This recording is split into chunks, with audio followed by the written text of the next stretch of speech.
¿Me escucháis?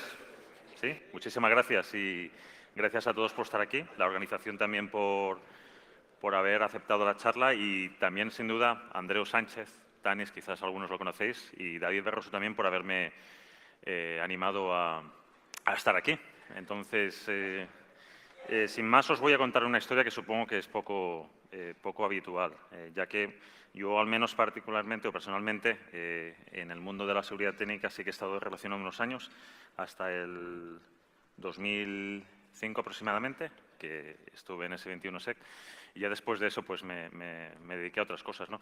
Entonces, jamás he quitado un ojo de ello, pero profesionalmente no me he dedicado a ello. Entonces, como decía, hoy lo que vamos a ver tiene que ver con los chips. Todo el mundo tiene un chip. De hecho, debe ser el componente más fabricado del mundo. O sea, cualquier cosa que os podáis imaginar que se fabrica en el mundo, yo creo que estadísticamente esto debería ser lo más en abundancia, ¿no? Y sin duda los transistores que hay dentro, pues aún más. Son la última frontera de la seguridad y lo que quiero decir con esto es que al final, si alguien en el diseño, en el EDA, coge y conecta un bit donde no toca o hace un diseño complicado, como los hoy en día, sobre todo en el mundo de la seguridad, hace un diseño que es flojo, weak, pues ya no hay marcha atrás. Es decir, estamos hablando de elementos físicos, una vez fabricados, no son recompilables, aunque en su definición de software sí lo son. Son un reto brutal. Yo personalmente, para mí esto es un hobby y aunque suene extraño, os voy a contar por qué. Y la verdad es que se aprende, que es una barbaridad. Y tienes que ver muchas cosas que no tienen nada que ver con el mundo del software o el mundo de la informática en general. El pensamiento es muy diferente. Supongo que los que hayáis ido a la universidad y hayáis hecho vuestras ingenierías habéis tocado estas cosas. Yo, en mi caso personal, no es así. Tampoco soy ningún ingeniero eléctrico ni nada por el estilo. Y esto, lo que quiero decir es que es muy importante. Si yo he sido capaz de hacer esto, aquí no tengo ninguna duda de que casi o prácticamente todos podéis hacerlo. Hace falta cabezonería, a mi cabeza no me falta, como podéis ver.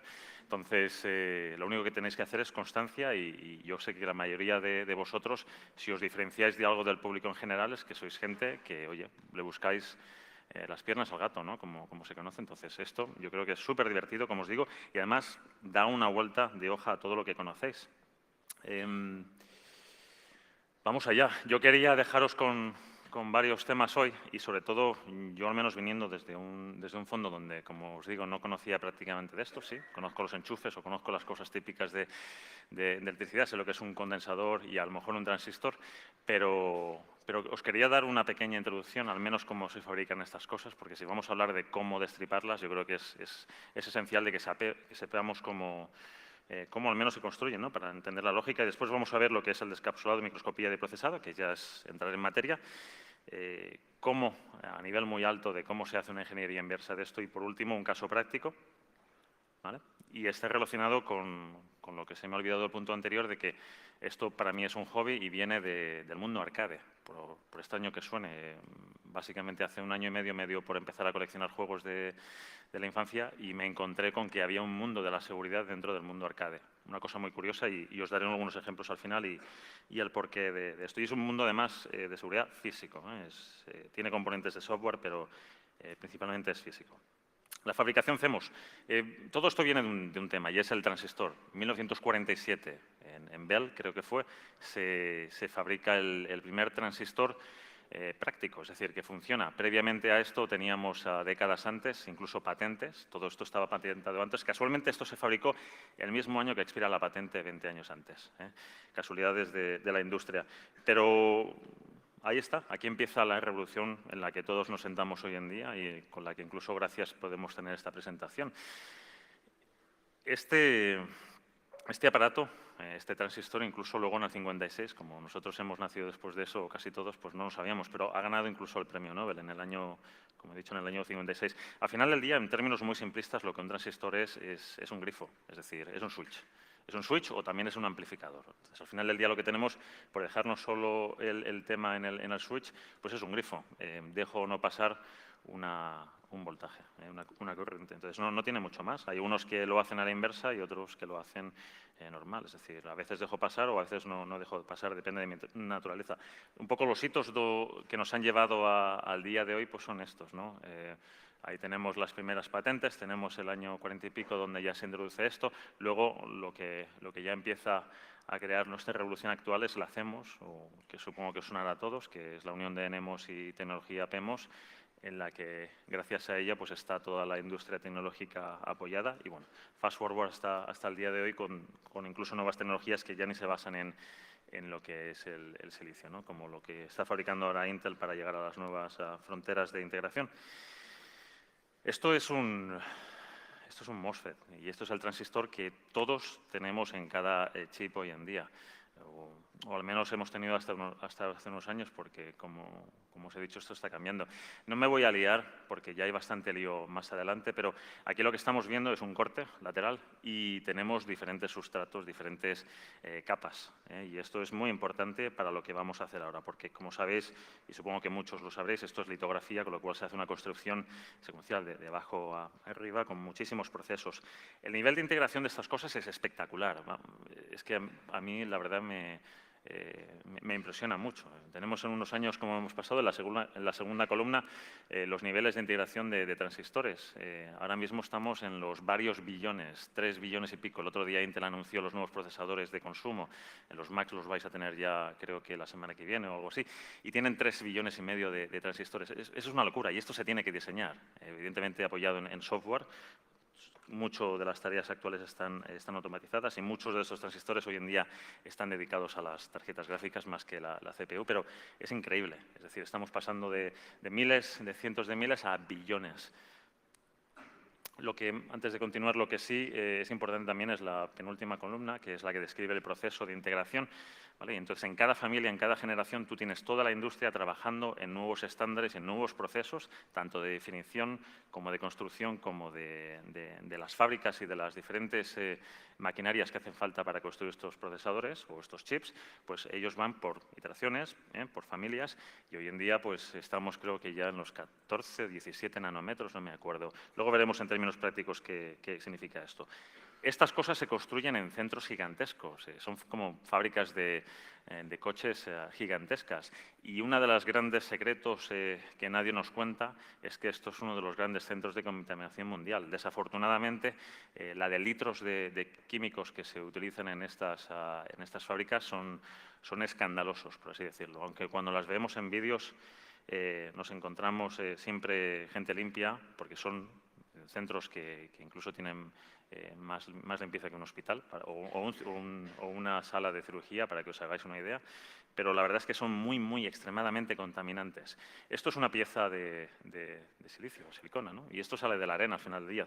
Es un lingote, como veis, y básicamente esto se corta en unos discos, como habréis visto muchas veces en vídeos, y encima de estos discos puros se empieza a construir una historia. Y esta historia es un proceso de fabricación súper complicado y en las tecnologías actuales es de locura. Y como sabéis, hay una industria exclusivamente dedicada a esto. Y por sumarizar, y este ejemplo es simplemente para que veáis que hay unos procesos que son como un Lego, donde se van añadiendo capas de componentes, se va haciendo photomasking, se va haciendo litografía, etcétera, etcétera, y al final tienes una serie de features, como se llaman, pues producidos encima de este disco, ¿no? Al final son 400, 500 procesos químicos, por simplificarlo, pero es que en cada proceso químico hay una cantidad de químicos y en estas máquinas que están completamente compartimentalizadas, todo esto se deposita luego y se recicla, pero también se contamina muchísimo, como os he dicho. Entonces, es la nota negativa. Acabamos construyendo una cosa así, no os lo toméis a la literal, la parte de abajo es lo que al final son los transistores, por así decirlo, ¿no? La parte de encima, todas estas capas que van de M1 hasta M8, incluso más allá, son las interconexiones, esas son las autovías. Y con eso permitimos y podemos rutar señales con una complejidad brutal, ¿no? Estamos hablando de 7 capas distintas de rutado y más allá. Esto es simplemente por ponerle un techo. Esta es la foto que yo creo que para lo que vais a ver hoy os tenéis que dar. Esto sería una representación tridimensional de lo que sucede ahí abajo. Tenéis abajo lo que es el disco, ¿verdad? Tenéis en color rosa lo que serían los transistores, la polisilicona, que es el material que se usa para crearlos, y luego las capas de metal. No os toméis esto como una figurita súper frágil que cuando la soplas te la cargas. Esto realmente es sólido y estas capas están súper concentradas y, como digo, solidificadas, ¿vale? Entonces, quedaos con esta imagen porque es importante. Los discos, como os he mencionado antes, cada disco tiene una integración de N chips y cuantos más podemos meter, mejores para los fabricantes. Y después de que los tienes ya construidos, han salido de las máquinas, siguen por otras máquinas de inspección visual que verifican visualmente si el chip es válido o no es válido, y en base, entiendo, que a esta inspección óptica en busca de errores, ¿no? También se hacen inspecciones eléctricas en algunos casos con pequeños contactos, ¿vale? Pero a mí ya se me escapa un poco esto. Una de las cosas muy sorprendentes es que luego esto se corta con un disco, con una sierra como las que tenemos en algunas fábricas para cortar materiales, como quien corta madera o cerámica, aquí se ponen a cortar chips. Yo no sé cómo lo hacen. O sea, yo he visto vídeos en YouTube, pero me parece asombroso, ¿no? Que cojas un disco y seas capaz de cortarlo con la precisión y además luego hacer esto, que encima es meterlo encima de un contenedor, que es el packaging del chip, y hacer el bonding wires, que son estas conexiones del mundo pequeño al mundo no tan pequeño. Y esto lo hace una máquina a una velocidad espantosa. Os animo a que veáis en Internet bonding wire, máquinas que hagan esto, porque a mí me deja perplejo. Es como un soldador que en tiempo real va expulsando oro y creando el puente entre el mundo pequeño, como luego os voy a enseñar, y el mundo grande, que son los contactos que ya vemos en los chips, en las placas, etcétera, etcétera. Por último, en esta breve introducción tenemos lo que es el empaquetado, el encapsulado, ¿vale? Me la salto porque todos conocéis los encapsulados. Y para terminar con esta introducción tenemos N fabricantes. Aquí tenéis un poco una representación de lo que les gusta hacer ellos, porque hay un poco de ASCII art dentro de los chips. Cuando los miras por dentro, es que te encuentras incluso hasta huevos de Pascua, ¿no? Easter eggs. Pero gráficamente ellos suelen pintar sus logos con sus píxeles, son un poco artistas. Y de hecho hay mucho de artista en el diseño de los chips. Es un arte como una ciencia, básicamente. Tú puedes diseñar esto como quieras y de muchas maneras. Aquí abajo tenéis los encapsulados. Antiguamente, si os acordáis, esto es el primero, de la primera fila al segundo, el DIP, muy típico en toda la industria de la tecnología por muchos, muchos años. Dual Package Inline, básicamente unas patas a cada lado. Y a día de hoy tenemos cosas más complejas como los TSOPs, como los VGAs y más allá. Eso evoluciona muy, muy rápido y aumenta la densidad de patas y el tipo o la calidad de los contactos que tienen. Entonces, vamos a materia. Dejadme mirar un poco que no me pase de tiempos. Entonces, de capsulado, microscopía y de procesado. Ahora queremos abrir esto, ¿verdad? Es decir, ya sabemos cómo funciona o al menos cómo se construyen, entonces ahora queremos ir para atrás, ¿verdad? Entonces, la advertencia que os quiero dar con lo que vais a ver aquí es que os toméis esto muy en serio. Si os animáis, y os invito a que os animáis, pero por favor, es decir, para abrir estas cosas generalmente hay que usar ácidos y algunos muy peligrosos. De hecho, todos son peligrosos.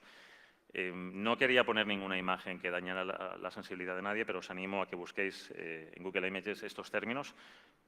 Es muy serio lo que puede suceder si estas cosas no se utilizan de la manera adecuada con vuestras campanas de ventilación, protección y equipo de laboratorio. Os aconsejo que si conocéis a algún químico y os animáis a esto, os ayude a meteros en el mundo. Pero ojo, es muy peligroso, sobre todo este ácido segundo, que es importante para de capar o de procesar, como vamos a ver en un momento. Esto es lo que queremos conseguir, o esto sería lo perfecto que queremos conseguir. Queremos conseguir abrir un chip que además es funcional. Como veis a la derecha, tenemos un corte lateral de lo que es un dual un inline package, que es este chip tradicional de la industria. Y como veis, tenéis un poco la isla central donde está apoyado el chip en sí mismo, con sus bonding wires de oro, generalmente. Y esto hace una conexión ya directa a las patas. Y lo que queremos es incluso conservarlas, si es que el objetivo que tenéis es tener una muestra viviente del chip. No es necesario, pero la verdad es que esta es la manera limpia. Entonces, yo os voy a enseñar un poco las dos maneras que hay. La microscopía, sin esto no hay nada. Es decir, para adentrarse en este mundo tenéis que tener acceso a lo que es un microscopio metalúrgico. No vale un microscopio dedicado a biología, por ejemplo, no tiene nada que ver. y tiene que ser de calidad y además tiene que tener una bandeja especial si es que esto lo queréis hacer en serio. Pero ahora os voy a dar los detalles. Y una vez más esta imagen, muy importante. ¿Por qué? Porque esto es la representación tridimensional de las diferentes capas que hay. Y para nosotros poder hacer una ingeniería inversa adecuada y que nos permita cumplir con nuestro objetivo, necesitamos poder deprocesar lo que ha sido procesado anteriormente. Y lo que quiero decir es que tenemos que deconstruir el chip. ¿Os acordáis que hay unas capas de interconexión y luego hay unas capas de polisilicona? Si no sabemos cuál es la relación de las capas entre sí, no vamos a saber cómo llegar al destino. Ahí abajo las cosas son gigantes en abundancia, perdón, quiero decir, y no se hace un sentido final, a no ser que tengas muchísimos años de práctica, muchísima intuición y cuantas más vistas de las diferentes capas posibles. Aquí estamos viendo lo que en la industria se conoce como full metal, es todo el metal y lo podéis ver arriba. Si yo miro con un microscopio, eso es lo que voy a ver en un CMOS de una tecnología quizás de principios de los 90 y luego veis que hay una capa de metal encima y otra debajo y luego la polisilicona, que es donde se forman los transistores. Entonces ahí tenéis 3 ejemplos de las 3 secciones diferentes que se ven en el chip. Y si yo no tengo las 3 vistas, es que a no ser que tengas curiosidad, no vas a lograr llegar al objetivo, ¿no? O a no ser que sea una cosa sencilla de atacar. Los tipos de descapsulado, lo que queremos hacer es abrir el chip. Tenemos un destructivo y uno en vivo. Como os he dicho antes, el vivo conserva el chip en funcionamiento, el destructivo no lo hace, pero no pasa nada. Es decir, si al final tenemos más y no es una cosa única, donde hay una memoria grabada y se puede ver visualmente y es el único que tenemos en el mundo, pues entiendo que podéis destruirlos. Y para destruirlos hay un equipo básico, como os he dicho antes, bata, guantes, pipetas, es decir, el material de laboratorio esencial para poder hacer la cavidad, un Dremel como mínimo, una base calentadora para que el ácido coja la temperatura adecuada. Ahora os voy a enseñar. Una campana extractora o al aire libre para que no os queméis los pulmones. Y luego los químicos. El ácido nítrico, mínimo 70% y además calentado a 80-100 grados. Esto hay mucha literatura en Internet, no me voy a extender, lo podéis ver. El ácido nítrico mínimo 70%, el ideal es 90% o más. Lo que pasa es que es complicado de conseguir. El 70% yo incluso lo he llegado a haber visto en eBay, a la venta. Extraño, pero está en Italia, lo vi la última vez. ¿Vale? Pero acordaos, por debajo del 90% necesitáis sí o sí la base calentadora. Acetona, para poder limpiar y neutralizar ese ácido, lo vais a necesitar. ¿Vale? Entonces, lo que queremos hacer primero es una preparación, porque queremos abrir una cavidad en el chip, sin llegar a tocar ni la isla o los propios bonding wires, si que es que queremos conservar la muestra. Entonces, amateur, la Dremel, y mucha paciencia y pruebas. La profesional, machining, yo no sé cómo se dice en español, pero son unas máquinas que hay que automáticamente hacen secciones y es como un taladro. En muchas empresas, incluso aquí, por todas partes, las tienen. Y en el laboratorio pues usan láser, muchas de las veces. De manera muy limpia profesional, te quitan varios milímetros, te hacen una cavidad y eso lo que deja paso es que el ácido, eso es una imagen cogida en Google, de un vídeo de Google. Cuando tienes una cavidad, el ácido ya lo estancas ahí y con esto puedes hacer que la reacción esté pues concreta en su sitio y además que te haga, si has hecho la cavidad plana, bien hecha, pues te va a hacer una penetración limpia. Ahora, el método a saco, por así decirlo, es base calentadora, ácido y chip dentro y cuando creáis que está, sacarlo. Ojo, eso está lleno de ácido y vosotros no sois muy amigos del ácido, ¿vale? Neutralizarlo siempre. El ataque pro, sin llegar al laboratorio, que es súper especialista, es esto. Hay máquinas que hacen el ciclo completo. Llevan los ácidos, llevan el sistema de calentamiento y además llevan el sistema de neutralización, con lo cual lo que sale por ahí dentro, yo no sé si se puede beber, o lo que sale de ahí dentro no sé si se puede beber o no, pero no lo intentéis, pero hace ese combinado, ese proceso y al final os va a decapar el chip por sí sola. En los laboratorios, esto, una vez más, imágenes de Internet. Yo jamás he visto este tipo de máquinas. Esto es si creo que es lo que es un FIB. Y esto es la técnica más avanzada que hay y utilizada en grandes laboratorios. Y es básicamente un cañón de iones que a la vez que va braseando o eliminando las capas del material, va escaneando por el mismo rebote, creo que funciona así, por el mismo rebote de la señal. Con lo cual, escanea y destruye el elemento a la vez, ¿vale? a la vez. Entonces vas consiguiendo todas las capas. Es como quizás un TAC en los humanos, pero a nivel destructivo y en elementos metalúrgicos. La microscopía, muy importante, porque si no podemos ver lo que hay abajo, no conseguimos nada. Amateur, pues sí, podemos coger un microscopio de eBay de USB y conseguir lo que hay a la izquierda. Pues si es una cosa antigua, un chip TTL, que no tiene mucha lógica, como a lo mejor lo apreciáis ahí, con la experiencia ya te acostumbras a ver estas cosas, pues sí, puedes ver y dices, este circuito es así, perfecto. Pero si quieres llegar a una tecnología con densidad, como puede ser la que hay en la derecha, y esto de la derecha es el caso práctico que os quiero enseñar, y esto es del 88, o sea que, y para eso hace falta un microscopio bueno, ¿eh? Entonces, para llegar abajo y poder ver las pistas y empezar a entender qué pasa ahí abajo, pues te hace falta un microscopio profesional. Y esto, pues, 2.000, 3.000, 4.000 dólares o horas de laboratorio, ¿eh? Y no es caro, es decir, una hora de laboratorio de microscopía metalúrgica, pues son 100 dólares o algo así. Y hay laboratorios que te lo hacen, ¿vale? Entonces, tened en cuenta eso. Importante, no os penséis que podéis coger un Intel Core 2 Duo o un Intel de hoy en día, echarle 4 gotas de ácido y ver lo que pasa ahí dentro. Ni de broma, ¿vale? Esto ha avanzado muchísimo. Y lo que quiero decir es que toda la tecnología y toda la integración que se está haciendo en la actualidad está por debajo ya del espectro óptico, hace mucho tiempo, y a no ser que tengáis un microscopio SEM, que es de electrones, muchísima paciencia y muchísimos procesos que os permitan escanear todas las zonas que necesitáis, no lo vais a conseguir. Y no hablemos ya de procesado de las capas, ¿vale? Entonces, ¿qué ventajas ¿en qué nos podemos apoyar? En un concepto, es que generalmente los chips de seguridad, ¿vale?, no están hechos con la última tecnología, no son customs, como se entiende en la industria. ¿Por qué? Porque nadie va a hacer una tirada de millones y millones y millones o billones de chips de un custom con las últimas, de un chip de seguridad con las últimas tecnologías. Eso es para Intel, eso es para AMD, para grandes fábricas que lideran la industria. Con lo cual, generalmente lo que te encuentras en los chips de seguridad, y hay un pequeño grupo de personas en el mundo que se dedican un poco de manera amateur a hacer estas cosas, pues ahí sí que te encuentras, ¿no?, pues que usan tecnologías quizás de los 90 y son tecnologías asequibles, que la verdad es que todavía se pueden tratar, ¿vale? Entonces, la microscopía en sí mismo necesita una automatización. No solo es la calidad y la potencia, sino también tenéis que poder automatizar esto. Y generalmente los microscopios metalúrgicos, los buenos, llevan una bandeja que se denomina XI, que es capaz de ir moviéndose con mucha definición y con eso podéis ir capturando todo.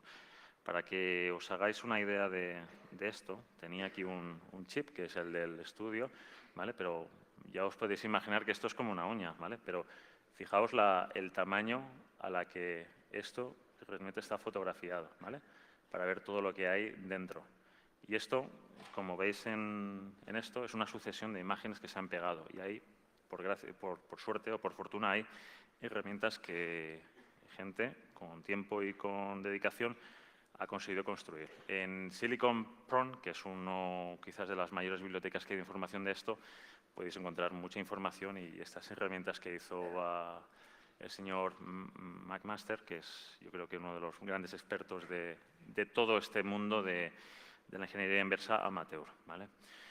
GIMP Photoshop, evidentemente, esto, una vez que tienes el material que necesitas visualmente, se trata de editar gráficamente, ¿eh? Entonces, tenéis que coger vuestra herramienta favorita y a partir de ahí empezar a hacer cosas, como si es tracear donde va una señal. Y con paciencia vais a coger cablecito a cablecito, estas pistas que veis aquí, y las vais a tracear. No hay herramientas automáticas. Creo que había un ingeniero alemán que hizo una ponencia hace unos años, había hecho algún software, pero no funciona. Lo he probado por mí mismo, he invertido tiempo y he hablado con otros amateurs de esto y la verdad es que nadie le está sacando partido. Con lo cual, aquí hay un trabajo muy dedicado, muy manual y donde hay que invertir muchas horas. El de procesado, la parte quizás más importante, como ya os he dicho varias veces, hay que conseguir esas diferentes capas. Entonces, vamos a ver cómo se hace esto. El método amateur, y esto es un método de trial, error y mucha paciencia y mucha experimentación. Lapping, esto es un disco que básicamente está haciendo sanding. Entonces, tú coges tu pequeña pieza ya pegada a algo y lo que vas a intentar es cortar o hacer que se reduzca la muestra en en milímetros o menos de milímetros, ¿vale? Y esto lo haces con mucha paciencia y volviendo al microscopio una y otra vez hasta entender si has ido llegando a las capas sucesivas, ¿vale? Está llena de fallos y llena de todo lo que os podáis imaginar, ¿vale? Profesionalmente se hace con un ácido que permite comerse las capas superiores metálicas y no lo demás, y es el hidrofluoruro, ácido hidrofluorídrico, o como se diga. Esto es súper peligroso, y es uno de los grandes temas que tenéis que tenerle en miedo. Esto se come huesos, piel, cristal, se lo come todo, ¿vale? Y así es como se hace profesionalmente. En el laboratorio, una vez más, FIP, como os he dicho antes, cañón de iones, y a la vez que se rebaja la muestra, se va escaneando. Entonces, ingeniería inversa y simulación. Vamos a algo práctico, ¿vale? Software. Oye, Magic, una herramienta gratuita que se usa para el diseño de chips. Yo me he apoyado en esto. Es gratis, se baja, funciona en Linux. Aquí os la puedo enseñar. Y básicamente se puede hacer una cosa tan simple como esto, que es un inversor, luego ahora os lo enseño funcionando, o un chip completo, que tuviese millones de transistores, se podría hacer. Entonces, para mí es la base de todo.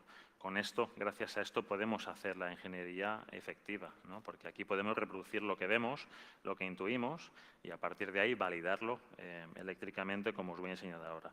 La industria, Cadence, es un software pues como es el Photoshop para la visual, ¿no? Como el Pro Tools para la de música.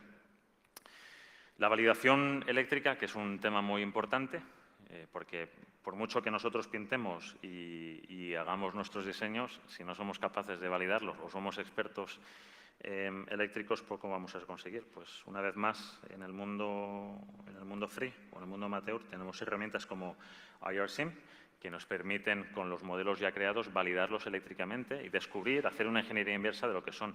En este caso os he dejado ya abierto una prueba allí, de lo que yo he hecho de los comandos. He conectado los cables, he cambiado las entradas y básicamente, como veis, es un inversor. Le metí un input alto, la salida me fue abajo y le metí la entrada abajo y la salida se fue alto. Simplemente un inversor. ¿Vale? Entonces, Magic, IRSIM, estos son las piedras. Una vez que habéis conseguido pasar del tema de abrirlos, fotografiarlos y de procesarlos para las diferentes capas, aquí es donde os vais a apoyar para todo. Esto es un ejemplo del proceso. Tenemos una foto de un componente, lo analizamos, lo estudiamos. ¿Qué será esto? ¿Qué hace? Lo logramos de procesar, tenemos las diferentes capas y logramos conseguir una simulación que, después de validarla eléctricamente, nos funciona. En este caso es un SOR, aquí todos lo conocéis, estoy seguro. Y no hay mucho más, ¿vale? En ese sentido, aunque esto, como digo, pues hay que dedicarle muchísimas horas y tener intuición y ir aprendiendo. Si al final ya sabéis que esto es trial and error y no es diferente con lo que ya hacéis a día a día. Caso práctico, y esto es de vuelta al inicio. Mundo arcade. Mundo arcade, empiezo a coleccionar cosas, me trae a esto. ¿Por qué? Porque me encuentro que en el mundo arcade hay un montón de juegos que llevan protección. Y en este caso estamos hablando de un chip llamado Kabuki, que no deja de ser un Z80. Y este Z80 tiene una customización hecha encima en la que tiene cripto, ¿vale? Se le han metido funciones de cifrado, con lo cual te encuentras juegos como Pang, que muchos lo conoceréis, o como Cadillacs and Dinosaurs, ¿verdad? Son clásicos, donde lo que sucede es que al cabo de un tiempo, cuando esta batería que está en el juego muere con él. ¿Por qué? Porque las memorias que le han metido están cifradas y solo el procesador que está dentro conoce las llaves de descifrado y mientras tenga esa batería viva siguen dentro y en el momento que se mueren, adiós juego. Pantalla azul, pantalla del color que sea y se te muere. ¿Por qué hacían esto? Por las copias. Una industria que era la más grande en su día, más que Hollywood, movía billones y billones y billones y billones y billones de dólares en el mundo. Vosotros seguro que habéis invertido muchísimo en estas máquinas. Yo no voy a ser el único, pues nos encontramos con que había una contraindustria que hacía copias y copias y copias y copias. Y si alguno os dedicáis a coleccionar esto, lo sabéis mejor que yo. O sea, y sobre todo en España, es que solo hay copias de juegos, ¿no? Encontrar originales es súper difícil y son caros. Entonces, de aquí sale la necesidad de por qué la industria de arcade en los 80 y los 90 se mete en la seguridad y acaba cifrando juegos y metiendo chips customs. Es que imaginaros lo difícil o lo complicado que es construir un propio chip dedicado para tu propio mundo. Es que cuesta un dineral. Entonces, solo estas compañías muy exitosas lograron invertir estos dineros para evitar. Y aún así, no creáis que consiguieron un trabajo muy grande. Siguen habiendo copias durante mucho tiempo. Ataque software. La primera vez que cogí este sistema, pues con lo que sabía y comprándome un analizador de señales, pues me metí a entender qué pasaba cuando esta CPU se moría, cuando perdía la batería. Y incluso pasé por hacer un Hello World en MAME para entender una hipótesis. Mi hipótesis es, bueno, cuando la CPU se queda sin batería, las llaves de cifrado se van a cero, porque las memorias, un poco entendiendo cómo iban los registros de CMOS, etcétera, pues la intuición me decía, esto se va a cero, y las llaves de cifrado serán cero. Y efectivamente, eran cero, solo que con una desagradable sorpresa. Esto es una secuencia de ejecución Z80, para que los conocéis, dos vertientes, encriptada y desencriptada. Lo que sucede, por sumarizarlo, es que sí, efectivamente las llaves eran cero, los programas se ejecutaban, pero las lecturas de memoria también se desencriptaban. Con lo cual, lo que la CPU escribe en memoria, que estaba en limpio, al intentar leerlo, la propia CPU lo volvía a descifrar. Y con lo cual, cualquier programa que usa memoria directamente no ejecuta. Ahí tenemos un salto que en vez de ir al sitio 5B, ¿no?, como tenemos ahí abajo, pues se va a AD. ¿Por qué? Porque ha descifrado y no ha tirado. Entonces, lo siguiente, pues nada, cabezón, que es uno, pues vamos a meternos a descubrir qué es todo este mundo de la ingeniería inversa. Y meses, paciencia, y también de la gente que me rodea, acabo consiguiendo pues abrirlo. Y aquí tenéis el procesador en sí mismo. Y ahí tenéis un poco el STR que os comentaba antes, ¿no? Tenéis VC 5006, Kabuki, que es la denominación de este chip de seguridad, VTI, que es la fábrica que lo hizo para Capcom, en este caso, y el año que es el 80 y algo, ¿verdad?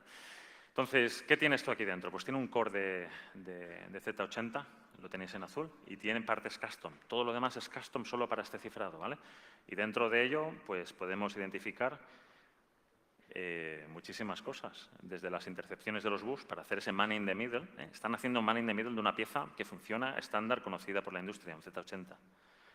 Y después tienen memoria que han metido para esas llaves de cifrado y otras configuraciones. Y luego pues unas series de redes que se encargan de descifrar según el diseño que se hizo. Yo no he roto el diseño de esta CPU, por cierto, o de este sistema. Eso estaba ya craqueado mediante análisis, entiendo yo, matemático, a finales, si no me equivoco, de los 90, e integrado luego por el equipo de MAME, que lo conoceréis, supongo, más tarde, ¿vale? Entonces, yo lo que he hecho es entender cómo se reprograman estos chips. Y si yo tengo un hardware original, poder ponerlo a funcionar sin perderlo y sin tener que hacer ñapas, ¿no?, para que vuelva a funcionar.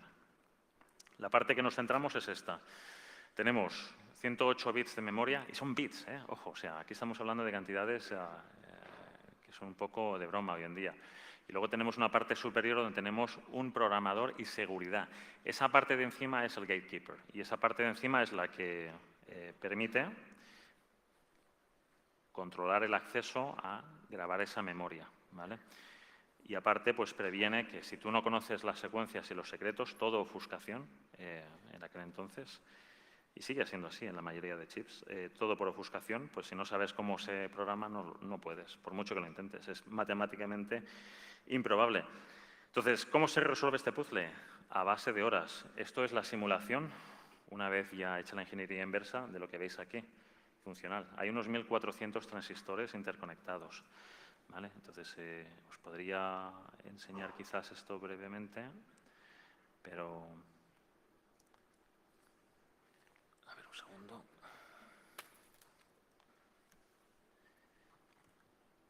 Aquí os voy a enseñar pues un poco lo que hay que construir. Lo que yo acabé haciendo pues es construir reconstruir todo. Y eso lo que me llevó pues es coger componente por componente, entenderlo, estudiarlo, analizarlo, reconstruirlo y validarlo eléctricamente. Esto es un SOR. esto es un registro de memoria. Y hay algunos que la verdad es que fueron un demonio. Por ejemplo, estos registros de memoria, y uno sin tener un background de ingeniería eléctrica o algo así, es un demonio. Entonces, al final acabas con una cosa así, que finalmente un día funciona. Esto quizás me llevó 6 meses o más en total. ¿Qué más? La memoria. Perfecto. Logro saber cómo se escribe esto.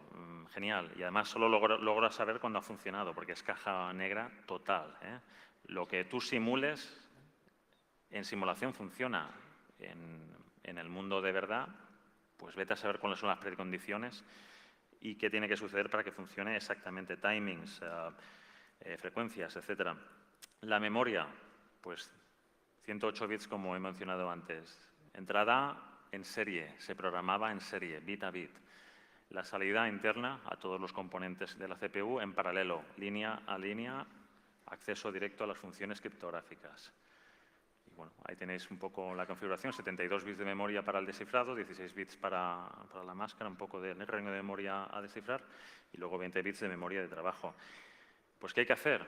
Pues ¿cómo voy a saber yo lo que hay que escribir y dónde hay que escribir? Pues tracearla. Hilo por hilo, cable por cable, identificar las memorias, cómo están conectadas una a una, identificar la 1 hasta la 108, dónde van, estudiar las áreas donde están conectados para entender qué hace y qué bloques, qué llaves criptográficas van en qué zonas de la memoria. ¿Vale? Entonces, es un trabajo de estudio. Entonces, al final, logras cómo funciona, o saber cómo funciona y bueno, pues, eureka, ¿no? Entonces, en este caso teníamos 4 secuencias, una donde hay una preconfiguración de las señales previa a la que puedas poder grabar. Luego tenemos una llave secreta.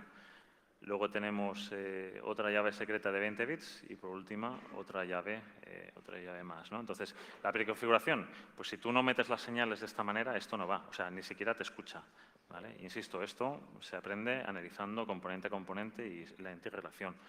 Entonces, esas señales tienen que estar configuradas de esa manera, si no, esto no va. Lo siguiente, 3 golpes de reloj en unas patas. Con lo que hemos hecho anteriormente, para los que conozcáis el Z80, porque esto es un Z80 al final del día completamente compatible, lo que hemos hecho entre alguna de esas patas es ponerlo a dormir, ¿no? Y entonces, una vez muerto o dormido y con alguna cosa más conectada, Kabuki escucha. Y cuando le enviamos 3 pulsos de reloj en una pata concreta, nos sigue escuchando. Entonces, estos 3 pulsos están controlados por 3 registros que guardan 3 bits. Pam, pam, pam. Abro la secuencia al siguiente paso. Y el siguiente paso es muy rebuscado. 20 registros de memoria conectados con 20 XNORs y además con ofuscación física.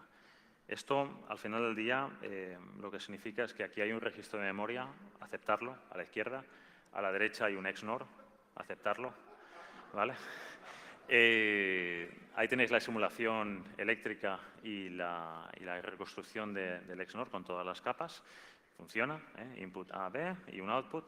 Entonces, la ofuscación física venía que es que una de las patas del XNOR estaba directamente conectada a uno de los carriles eléctricos. Esto, si os dais cuenta, quizás si os pongo la diapositiva anterior, hay un carril superior y uno inferior. Eso es donde está el plastinco y la masa abajo, ¿no? Entonces, los diseñadores, en la última capa visible o la última capa de conexión, tenían conectado una de las capas del XNOR, que es un anti-short, ¿no?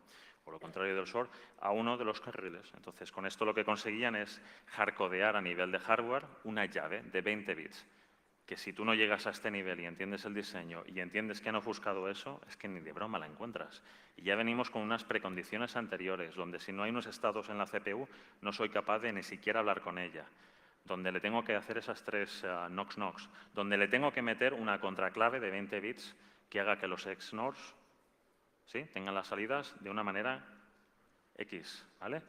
Y una vez conseguido eso, y esa es la contrallave que hay que meterle, de esa manera y además en cada bit un golpe de reloj en esa pata, pues si esto no fuese suficiente para los japoneses, pues más, ¿vale? 10 golpes de reloj, que son otra llave, en otra de las patas. ¿Qué más? Pues mira, unos registros de memoria con más XNORs, con otra llave secreta, que son estos 10 bits.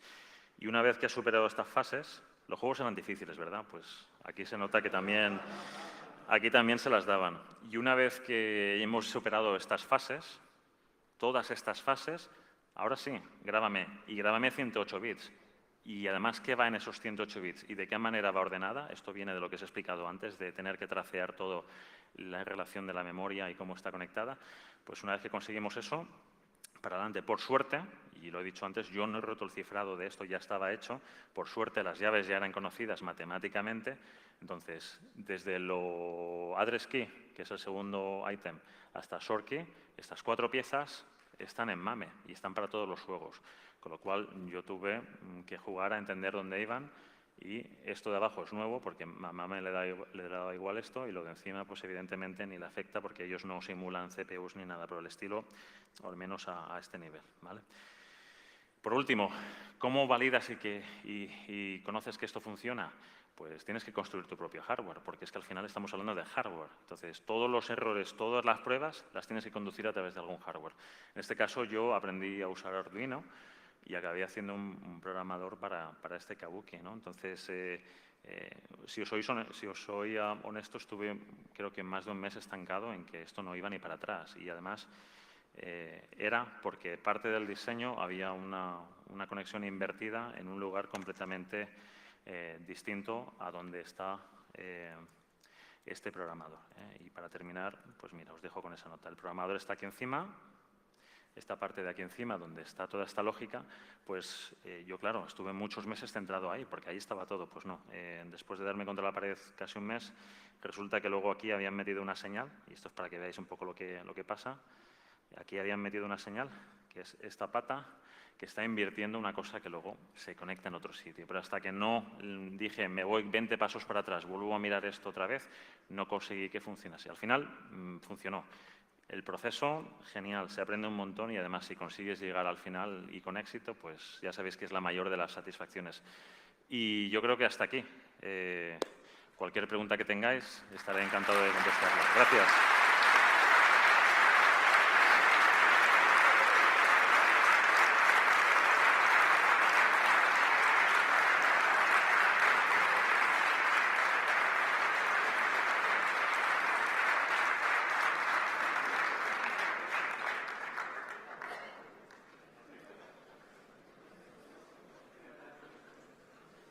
Pongo en un compromiso.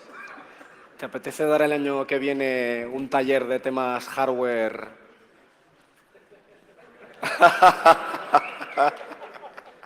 Gracias.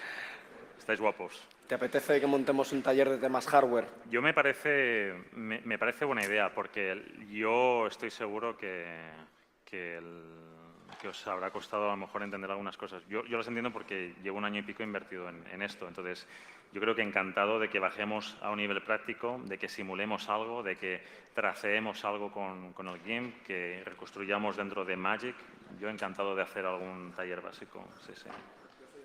No, vamos. Perfecto. Una pregunta. Sí. Con todo este trabajo y todo lo que tienes ahora en diagramas, capturas, fotos, etcétera, ya pregunta loca. Si yo tuviera una impresora 3D que me puede imprimir capas polimateriales, metales, etcétera, ¿me podría levantar un circuito viejo imprimiéndomelo por capas con la impresora? Digo teoría, ¿eh? Yo entiendo que es un problema de integración. Ya sabes que esta industria va muchísimos años por delante que la de la 3D. Es decir, dentro de este chip pues tienes, no sé, yo no me acuerdo de los transistores que tiene un Z80, pero es que el Z80 es solo esto. Lo demás es lo que añadió Capcom o VTI en colaboración con Capcom para este trabajo. Hoy en día lo veo imposible, a no ser que le hagas una escala grande, pero esto es una locura. Solo a nivel de trazas, de señales, es que no hay kilómetros ahí dentro.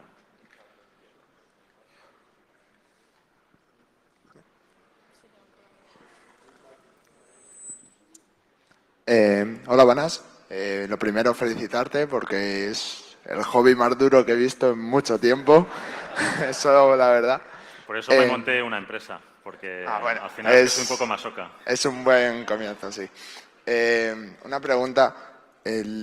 A las empresas grandes, de verdad, internacionales, potentes, que todo el mundo conoce, Intel, para no irme muy lejos, ¿les sale rentable al día de hoy la ingeniería inversa de la competencia? Porque viendo el trabajo que tiene y el hecho de que no hay software para hacerlo automático. Es una muy buena pregunta y un poco a raíz de publicar todas estas cosas, actualmente estoy con un segundo proyecto, lo que he conseguido también es conectarme con gente que estaba ahí fuera que lleva haciendo esto años y es una comunidad muy pequeña, son como 20 personas en un canal de IRC que hacía muchísimos años que no entraba y ahí están. Y todos trabajan para grandes empresas, la verdad, pero hablando con esto y entendiendo un poco más este mundo, sí que se hace, porque parece ser que el tema del espionaje a nivel industrial es muy típico y además en países como China te cogen, te abren una cosa, dicen así, así, así, así, te la copian y te la hacen. Y hay muchos chinos, lo sabemos. Entonces, sí que sale rentable, pero el uso número uno de estas técnicas y de todos esos equipos muy caros es análisis de fallo. Cuando tú diseñas una cosa, no estás diseñando solo en la lógica, y esto se hace 100% en computación. Luego tienes que diseñar los procesos de fabricación. Y eso es trial and error, y la industria lleva haciéndolo pues décadas. Entonces, las cosas fallan, y las cosas se prueban, y se validan, y se inspeccionan porque ha fallado. Y muchas de las cosas de microscopía o de FIP, que os he dicho antes, esas grandes máquinas que van escaneando a la vez que abrasando, se usan para entender dónde se falla, más que hacer una ingeniería inversa. La ingeniería inversa generalmente va, como digo, por el lado de copiar y por el lado de verificar que no me han copiado, que esa es otra. Hay muchos en el mundo de los Qualcomms, de los Intels, de todos los grandes fabricantes que tienen muchísimas inversiones en esto y son los líderes de la industria. Ellos tienen, como sabéis, armadas de abogados y esos abogados pues tienen armadas, entiendo, de laboratorios en el mundo que entiendo que van verificando qué es lo que hace la competencia en caso de que haya que decir, oye, me has copiado, ¿no? Pues un poco así. Vale, muchas gracias.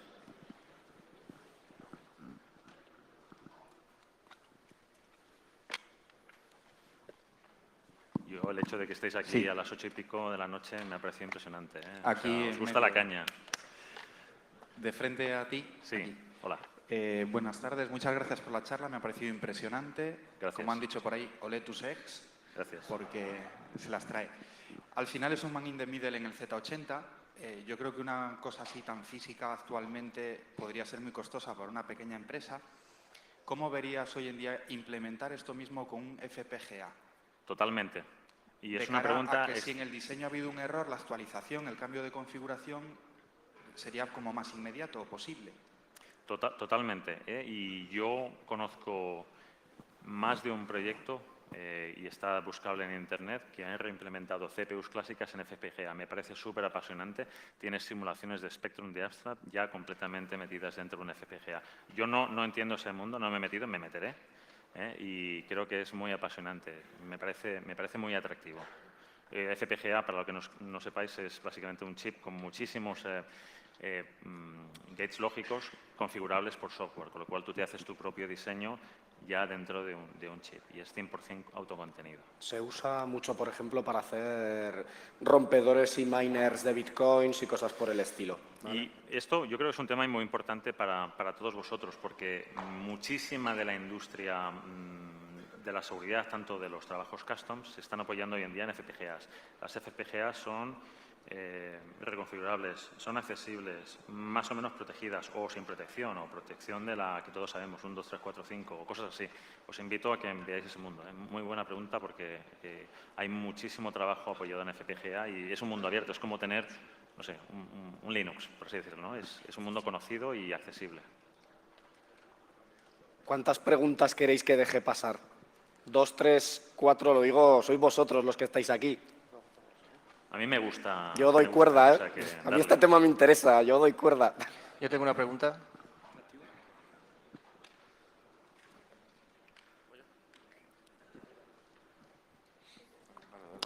Perdón. Bueno, mi pregunta es si realmente conseguiste volver a colocar las claves de cifrado en una placa original. Totalmente. Y este programador que habéis visto aquí es el programador que lo consigue.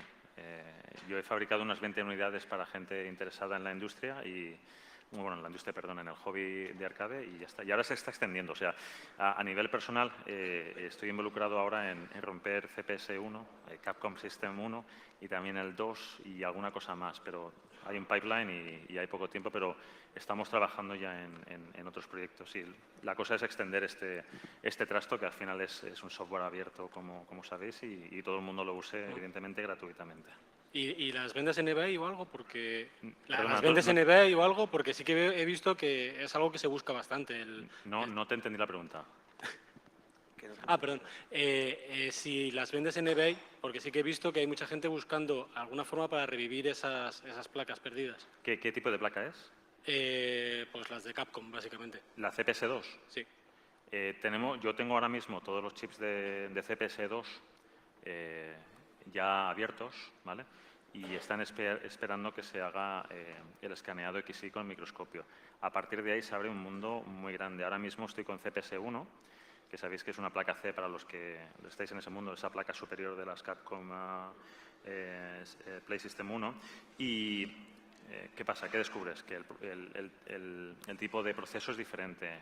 El arte y la configuración y el esquema lógico es diferente. Entonces, hay un trabajo de educación, estamos en ello ahora mismo y queda la fase del de procesado de las capas. Pero ahora mismo, incluso luego, si quieres, te enseño la CPU. La tengo abierta. No es una CPU, perdón, es otra cosa.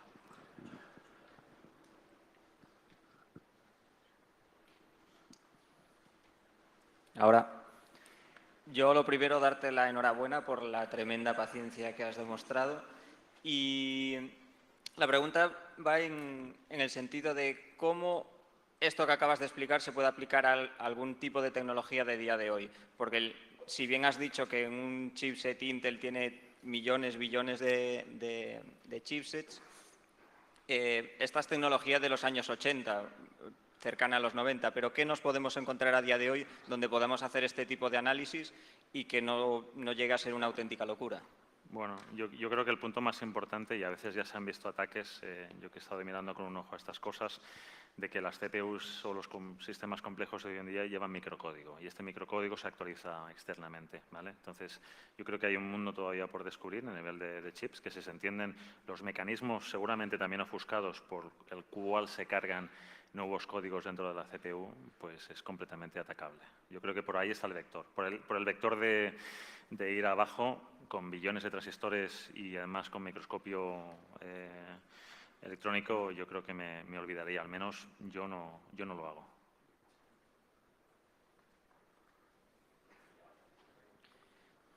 Bueno, lo primero, felicitarte porque me parece un trabajo impresionante. Gracias. Y mi pregunta, ya te adelanto que no quiero que me la contestes. Lo que pasa es que hay una persona en esta sala que dice que a partir de los 40 no se puede hacer ingeniería inversa.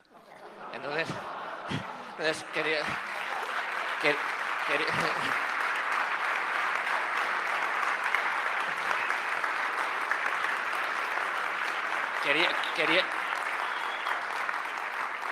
Quería que luego en privado me dijeses a qué edad empezaste a hacer este trabajo que te insisto, me parece impresionante. Venga, te voy a decir un secreto, tengo 37, o sea que todavía no he llegado.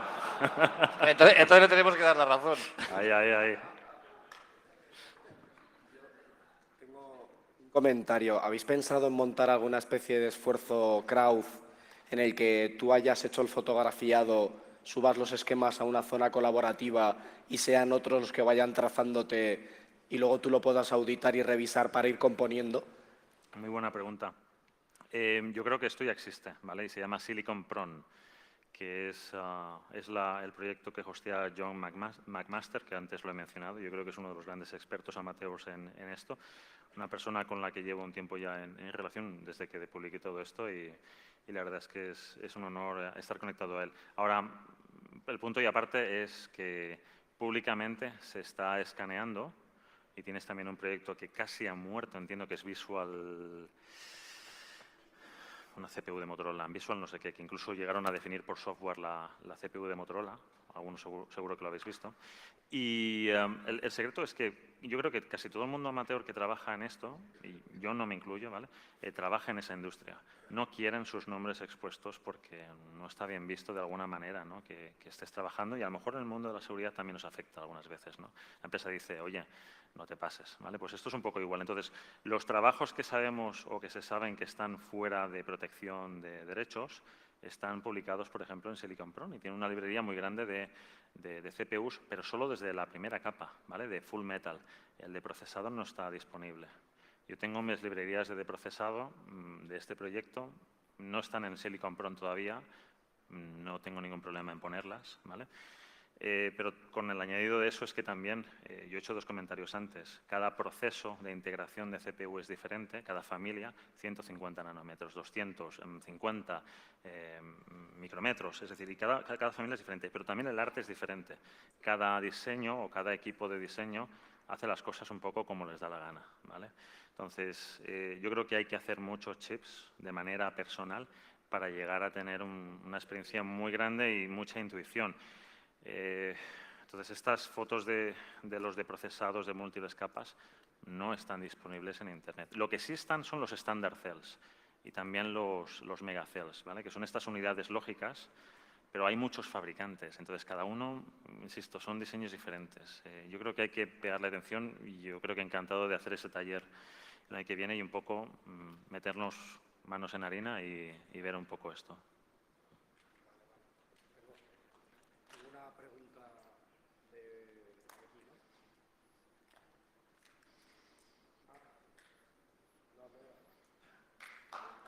Un segundo.